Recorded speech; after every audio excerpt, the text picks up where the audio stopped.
What's up everyone, welcome back to the channel.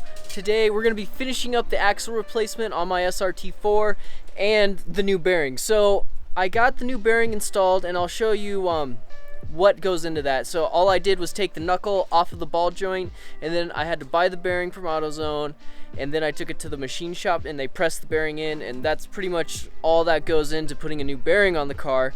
So now that I have the knuckle with the new bearing and the hub on it, I'll be able to put it on the car. So I'll show you what that looks like and how I put it back on, but it's really simple. After the last video when we took everything apart, it's only one more bolt and that knuckle just comes right off of the ball joint, and very simple. It's easy to do, but I will be showing you how I did that. As like in the last video, I showed you that I had the axle in the housing of the transmission. So I'm gonna put the new fluid in, make sure nothing's leaking out, and that's how I know the transmission is sealed, and it's just like a little check for me to make sure everything is working right and I can keep moving forward. So now I'm gonna kind of do it's not risky because it's been proven to be okay, it just people have different opinions on it, but I watched that Ed Peters tech talk about the oil you should be using in your T850 SRT4 transmission, and he says a Mobil 1 1040 high mileage. So we're gonna give that a shot. I don't know, it's an engine oil in my transmission, which it feels weird, but I did a lot of research. I'd watched his videos. I went on the Facebook forums on SRT4 owners.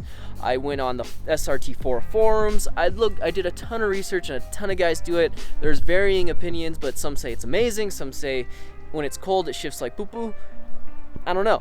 I want to know. So if it doesn't work, I'll just flush it back out and put something else in. My dad's orange SRT, he has it down to a science, and he has a Ford manual transmission oil that he uses, and I went to go get it today, but Ford closed early because COVID is messing up my life, and so I couldn't get that. So next best thing, because I have to have the car running today, is this Mobil 1 1040. I'm just gonna give it a shot. It's not gonna hurt anything, so that's what we're gonna be doing. So I'll be putting that in first. That's the first thing I'm gonna do, and then we'll keep moving forward from there.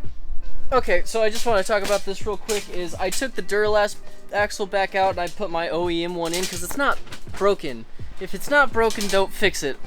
So I'm just gonna leave this old one in because it only got 50,000 miles on it. It should be okay, and this will be a spare just in case the axle goes out. I'll already have it. So that was my reasoning for it. I'm just gonna leave it the way it is, but we are gonna be changing the fluid, so I wanted to get that going. And just when you're seating the axle, make sure you push on it hard enough and it'll snap in. You'll know it's in. But then fill the transmission fluid up, and if you see leaks, it's not seated, it's just a little tip. So I'm gonna start getting this thing going and getting the the high mileage 1040 in the car now. So I got a cool little filler tube and I'm going to start going. So here, let's get right into it.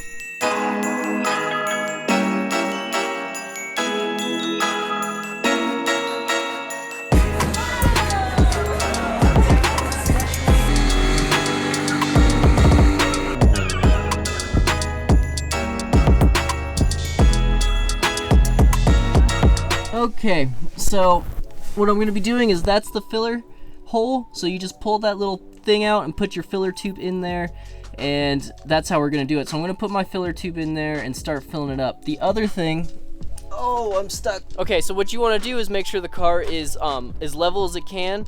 Like if you're on the ground level, like the way the car sits on a level ground is how you want to jack the car up. So when you're actually putting the oil in, when it starts to come out of the fill hole, it's the same as the ground, because that's what you're going to be waiting for. Is you're going to put enough oil in it to where it starts coming back out of the transmission fill hole, and that's how you know it's full. On the other hand, the OEM specs is 2.5 to 2.8 quarts of oil in the transmission, and that's what it should be. But we're just gonna put in 2.5, see if it's popping out of the hole. If it's not, we'll put the 2.8 and see what's going on with that. So we're just gonna start filling this bad boy up. I have the car jacked up to what I think is as close to level as I can get to, and now we're gonna do it. Okay, so I got this cool little filler neck tube thing, so I can fill it up and then press the little latch, and it comes free. So we're gonna give it a shot.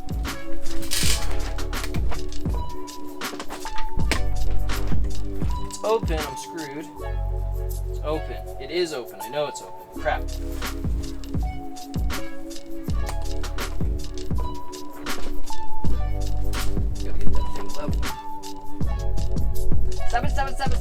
stupid fly. I swear. Okay, my dad made this sound a lot easier.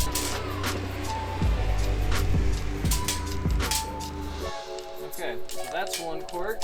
So the other thing that I was going to talk about is I'm going to drive the car for like a week and then flush it out. And that's how I'm going to kind of judge, or that's how I'm going to get rid of all the junk. Because remember how dirty it was in the last video? I don't want it to be nasty and dirty anymore. So I'm just going to run this for like a week, flush it out, and then hopefully all the crap's out of it. And then I'll give the Mobile One a fair chance. And if I like it, I'll keep it. If I don't like it, well, you know. Alright, so see how it's dripping out of the fill hole now? That means it's full, and we're good. We're done. It's just barely dripping out, too, so that's like the perfect amount. We put 2.5 quarts in, and that's exactly what it should be. So now we're going to put the plug back in, call it a day, and finish putting everything back together. Okay, so we're just going to put everything back together, and I'll show you how I got this off, because going on is almost the same thing. So, got the knuckle with the new bearing. And I'll show you how much better it feels after I get it on. So all it is, there's a hole down here, and you put it on the ball joint, and it just should slip right on. But when you're taking it off, it just slips right off. So in the back, like right in there, there's a slot for the bolt to go through. It's like a half moon shape. And that half moon shape is what accepts the bolt, and so it won't come off while you're driving down the road. So it's like kind of a good protective thing that Dodge did. So what we're gonna do is we're gonna line the bolt hole up with the half moon shape in the ball joint stud, and then we're gonna put our bolt in. So here, check it out. Don't ever buy a rusty car. So now that the bolt's in, we can put it back together.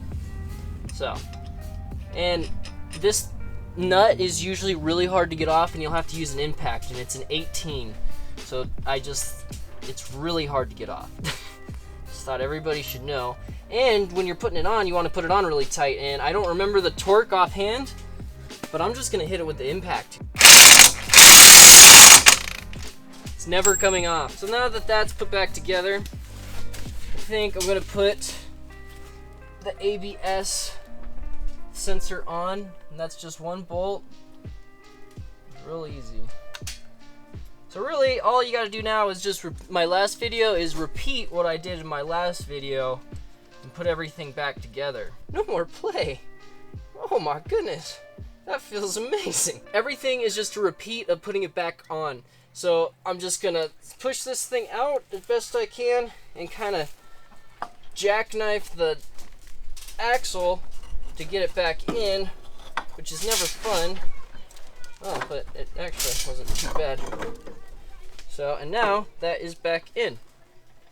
Easy as pie. We're gonna torque this down to spec later, and I think it's 100 foot-pounds, but we'll do it the right way in a second. I'm just gonna get it on for just to do it. How about that? So now I think the tie rod is what I'm gonna do next. Okay, perfect. And then we get our castle nut, put our castle nut back on. Now, don't be a dummy like me and forget to put the washer back on when you're putting the nut on. All right, so the next thing, so this is loosely on. Everything is on loosely right now. So I'm just gonna put it inside the strut and call it a day.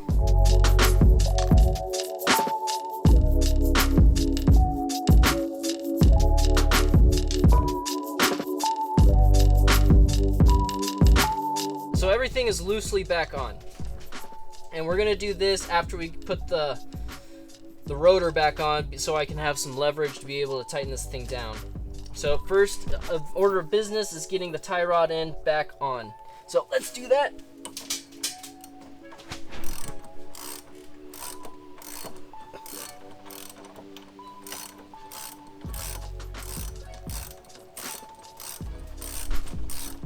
Don't want this to come off either, so. Okay. Whew. There we go. Don't forget to put your cotter pin back in. Okay, fits, just barely. All right, cotter pin is in. This is nice and tight. I'll put the torque spec on there so you can do it the right way. All right, so now we're gonna put the caliper bracket on, and then we're really close. So first, gotta put the disc on. Look at that. Now the caliper bracket. So one of the things that's gonna make you crazy if you're not paying attention, like I'm not, is the bottom bolt for your knuckle mount or your strut mount is in the way of the caliper bracket mount. So it's gonna make you crazy if you put this bolt in first. So leave the bolt out and then put your caliper bracket back on. Makes life 1,000 times easier, I promise. That's cool. So we're gonna tighten these bad boys up.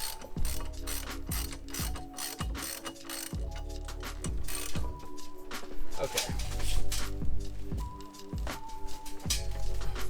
We are going to torque the axle bolt to the correct spec just because that is important and you want that to be correctly torqued. So we got, it's 1.5 inch deep socket, and you put it on, and then I will find out the torque spec. And I got to get a screwdriver to hold the caliper in place, or not the caliper, the disc in place, so I can actually get that torque. Okay. So it's 180 foot-pounds. My bad. It is not. It is not 100. So 180 foot-pounds, and that's what we're gonna torque it to. So let's torque it to 180 foot-pounds.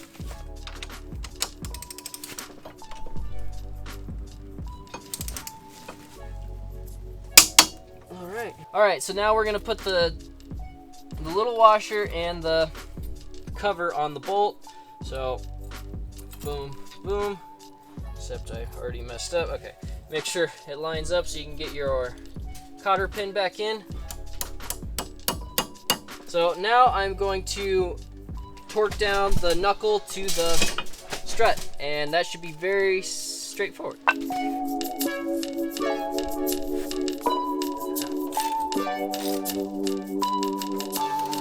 All right, so everything is tightened and everything is ready to rock and roll. You just got to put the caliper back on. So the little caliper guides are brake pad guides. So I'm gonna put the brake pads on, which shouldn't be too hard. All right. All right. So this is a 12 millimeter, and we're gonna pop it back on, tighten it up.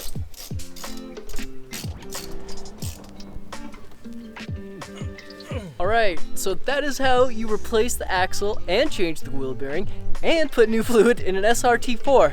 And I'll probably be making other videos about probably changing the tranny fluid because I feel like I could have gone more in depth, and plus I got to do it again to flesh out the system because I'm not going to be running it like that. I just want to get all the junk out of it with the 1040, so I'll be making a whole nother video about that. Stay tuned. Subscribe if you want to see more.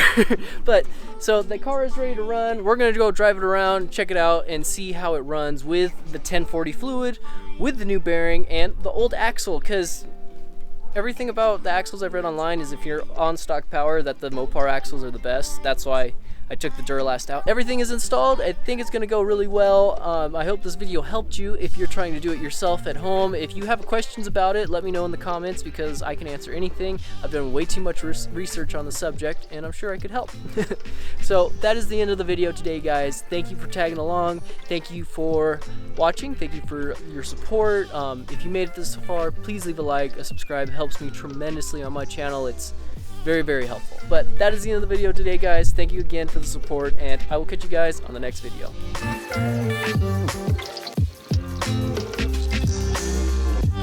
Oh, come on. Just pop out. Good for you. I did.